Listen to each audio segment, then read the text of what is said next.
Баршаңызға сәлем, сіздермен бірге Жансая. Бүгін біз осындай өте керемет, өте дәмді, қарапайым зебра пирогын жасайтын боламыз. Менің арнамнан түрлі рецепттері шығып отырады. Жіберіп алмас үшін подписаться кнопкасын басып, қоңырауды басып қойыңыздар. Осы видеоға лайк басуды да ұмытпаңыздар. Пирогтың рецепттері бізде описанияда жазылып тұр. Бұл пирог өте керемет, қарапайым пирог болғанмен дәмі ерекше, міндетті түрде жасап көріңіздер. Пирогты жасау үшін ең алдымен біз берілген жұмыртқамызға қантымызды қосып, жақсылап тұрып миксерлеп аламыз. Яғни әбден қанты жұмыртқамен араласып, ақ көпіршікке айналғанша жақсылап тұрып араластырып миксерлеп аламыз.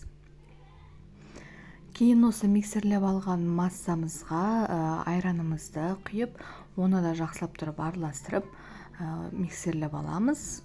Кейін осы араластырған массамызға електен өткізілген ұнымызды және де 1 шай қасық содамызды қосып, қамыр пайда болғанша жақсылап араластырасыздар. Қолмен араластырсаңыздар да болады.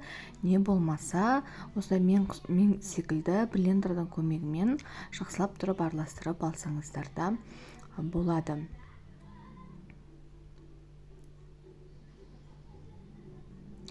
Кейін осы дайын болған қамырымызды біз 2 бөлікке бөліп аламыз. Яғни теңдей етіп 2 бөлікке бөлеміз. Bir бөлігіне біз 1 ас қасық какаомызды қосамыз. Какаоны да міндетті түрде електен өткізіп алыңыз, өйткені шиіршіктері болуы мүмкін. Сондықтан жақсылап қамырмен араласу үшін електен өткізіп, осылай қамырмен жақсылап тұрып лопатканың көмегімен араластырып аламыз.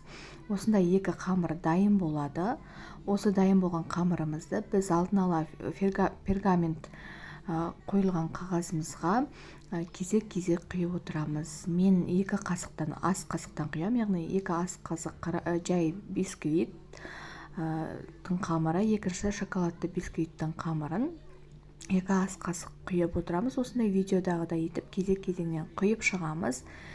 Кейін барлық қамырды құйып алғаннан кейін біз бетіне зубочистка дейді ғой, соның көмегімен узорлар салып шығамыз. Яғни видеодағыдай етіп узорлар салып шықсаңыздар болады. Кейін осы пирогты 180 градуста 35-40 минут духовкада пісіріп аламыз. Яғни піскенше жақсылап тұрып пісіріп аламыз. Міне осындай өте керемет пирогымыз дайын болды. Міндетті түрде жасап көріңіздер. Видеоға лайк басып кетуді ұмытпаңыздар. Сау болыңыздар, ас болсын.